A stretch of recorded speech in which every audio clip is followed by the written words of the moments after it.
RZE has made a digital watch. Now, this came out earlier this year, so many of you may already own one or have seen a review on it, but I finally got one in for review, so this is the RZE UDT8000. I wouldn't say RZE is the first micro brand to do a digital watch, but I would say they are the first to do one like this, one that can be a G-Shock alternative.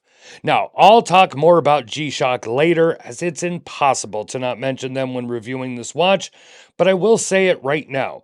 If you are looking for an alternative to the current G-Shock metal or titanium models, this is it.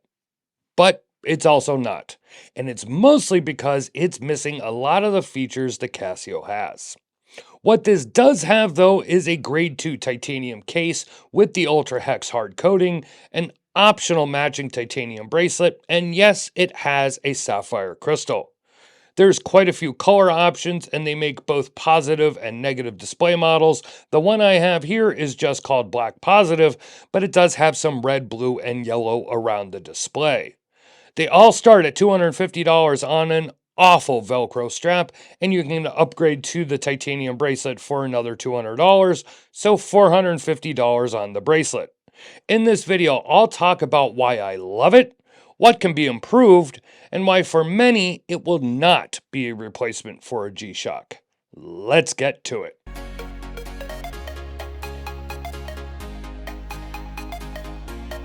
So let's start with the most important aspect of this watch, the digital display. This is where, to many, this watch falls short, as there's no Bluetooth, there's no solar, there's no multi-band 6, and there's also no timer, which is an odd omission. It's a fairly simple display, with a large time display in the middle, the day on top, and the numbered date on the bottom.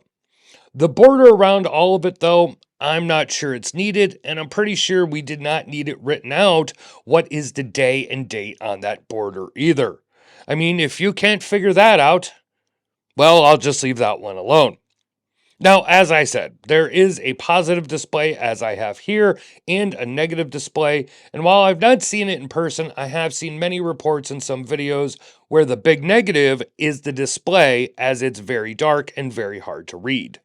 I like negative displays if they are easy to read and bright. Casio does have some newer G-Shock models with the better LED displays, but even my trusty green basic square G-Shock here is hard to read at times. So I had them send the positive display, and I have no issues with seeing the display in the house, outside, or anywhere else. It's easy to read, and I love the large time readout. Now, some have also complained about the font used, specifically the way they did the day readout and how it is sometimes capitalized or lowercased and how it just doesn't look all that great. I will say I agree with that, but that it also doesn't bother me to the extent it does others, as I can always easily read what day it is, but yeah, the font is wonky. All in all, though, I do think the display is fine, and I'm not adverse to the border separating the displays.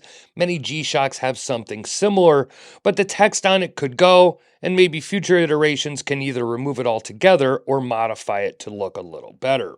But then we get into function, and well, this is a very simple digital watch. It legit has time, day and date, alarm, and a stopwatch. Oh, and the backlight. That's it. These days, with the type of G-Shocks available, all the features they have, the Garmin watches, the Apple, and other smartwatches, I think people expected more. I will tell you what I don't like. Yes, I wish it had a timer, and I also do wish it had a world time mode, but definitely a timer. More concerning though, it doesn't have a set or adjust button. Instead, you hit the mode button, and at the end of the functions, you get to the set mode for the time and date. That is just annoying. Also annoying, you have to hit the reset button to adjust the time for the alarm, and then the start button for the alarm chime sequence modes. These buttons are obviously for the stopwatch and doing double duty for alarm setting. But one of the most annoying things for me is the tone, as there is only one. You go through the main mode button, and when you come back to the main screen, there is a slightly different tone to alert you that you are now back at home. This RZE UDT8000 does not have that. It's probably the thing that bothers me the most, as silly as that may sound. It does have a backlight. It works. It lights up the whole screen and the numbers, and I have zero complaints about it. It lets me see the display in the dark, and it works as intended. As far as the case design, it's very much an RZE design, very similar to their dive and field watches, and I very much like it. It's got that G-Shock vibe with the top bezel area, with the screws and that engraved text, but the case itself is very similar to previous RZE models, and the buttons themselves, while not protected like a G would be, are easy to use, and I haven't found myself accidentally pushing them from my arm or my wrist when I'm wearing the watch. It's all blasted titanium and hard-coated.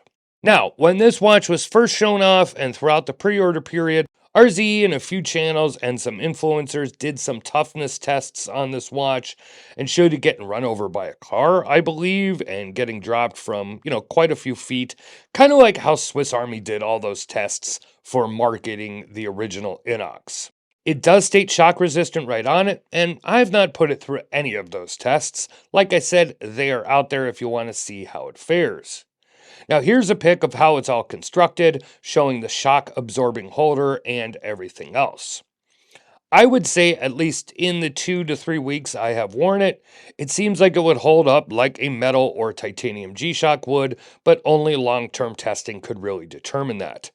I'm not about to smack it with a hammer or anything like that, but it does feel pretty solid to me. Now I'm going to briefly discuss this Velcro strap.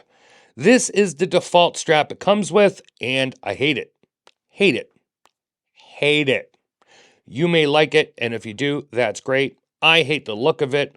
I hate how it wears, and I hate how it has to go on, which is one side has a quick release pin in it, and the other side you need to put a quick release pin in the lugs so you can then loop it through. Nope, I'm not going to do it. I'll put up a pic here of how it looks on my wrist. I'll be honest, I have tried in recent years to like nylon straps, NATO straps, etc., and some that have come on watches I really have warmed up to in the past few years, but this is not one of them. So your next option is the titanium bracelet. This is the same bracelet you would get with the Endeavor or Resolute model, so if you have one of those and you don't mind swapping out bracelets, you could save yourself $200. It's a titanium H-link bracelet. It looks great on this UDT model, and I have always liked these bracelets, but this one, and maybe it was just my example, but it was a major pain to size. The screw heads are shallow. They didn't include a tool. I didn't have one small enough, so I had to order a 1.2 millimeter flathead online, magnetic tip and all, and I still couldn't size it. I ended up taking it to my watch guy, who himself had a hard time doing it because the screw heads are just too shallow, and because of that, it's hard to get any torque. The bracelet otherwise is great with a good clasp and a great micro adjustment extension, and I took out 3 links, or I should say I had my watch guy take out 3 links for my 7.5 inch or 19.05 centimeter wrist.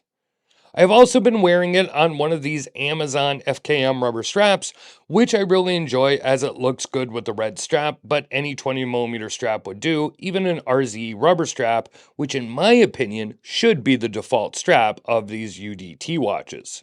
If you don't have a strap with quick release pins, this case does have drilled lugs as well. So why do I love it? Well, I love G-Shock watches.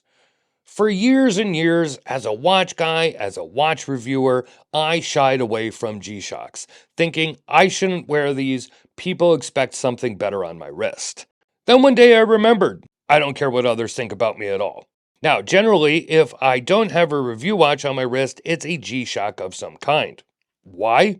It's easy to read, and they take a ton of abuse, and I just don't have to worry about them.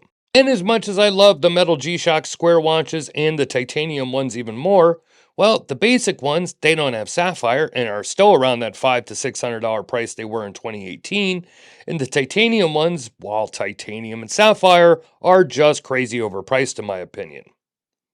So while this doesn't have all the functionality of the metal Gs, it's more like a very basic G-Shock, though it's still missing some of the features, but it is all titanium and it has a sapphire crystal with a double AR coating.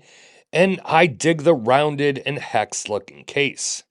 I also love that it's sized around 42 millimeters at the base, 41 millimeters at the bezel, but it wears like a 42 millimeter all around to me, and that they didn't go small with it. I also love it for what it can be. This is RZE's first go around with the digital watch, and let's face it, most brands outside of the big boys don't tackle watches like this, so I applaud them for giving it a go, and honestly, for a first try, it's not that bad at all. I really enjoy wearing it, and I have worn it a lot actually. Yes, it can be improved, but does it ever need to be a full-on Metal G alternative? Does it need every feature? I don't think so. I personally don't need the Bluetooth features or the app or the 5 alarms, but adding solar and a timer would be a good step if they make a second version, and maybe they can clean up the display a bit, but keep that large time readout. As far as price, I do remember during the pre-order phase, it was much cheaper at $169 for launch, then to $199 for the remainder of the pre-order, and with the bracelet, you could have had it all for $369. Now, if you go bracelet, you are looking at $450. Oh, and if you want this Toyo toolbox, as they call it, well, that'll be $280 for the standard watch and the box. I think this little yellow metal case is cool, but not sure it's $30 cool. Your opinion may vary. But that is a look, and my opinion, on the RZE UDT8000. I love it despite some of the faults and some of the things that can be improved upon, and I love that they did a digital watch.